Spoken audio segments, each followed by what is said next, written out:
Now, this is how you can log out of Notion on your MacBook. So it depends on where you're using this, because as you can see right here, I'm currently inside of the Safari web page. And in case I want to just log out of that, it is pretty simple. I can just close the tab, right? And the next time I open it, I no longer logged in, right? So it's pretty simple when you use the web browser. However, if you use an actual Notion application like I have right here, you can see it's installed on my Mac. In order to log out, you have to approach it a little bit differently.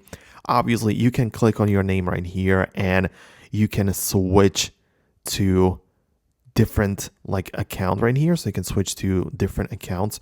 But as you can see, we've got the ability to log out of all accounts. So if you click this, Notion app is going to be essentially empty. And when you open it the next time, you're going to have to log in with some account to get to Notes, right? So that is the possibility as well.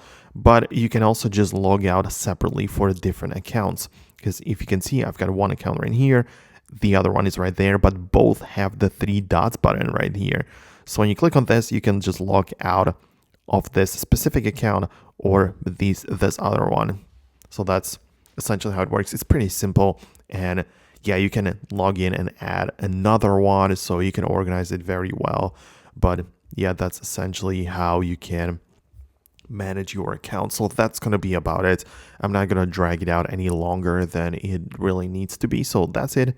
Hit the thumbs up if you enjoyed it. If there are any other questions or things you'd like to ask, just let me know about that down below in the comments, and I'll see you in the next video.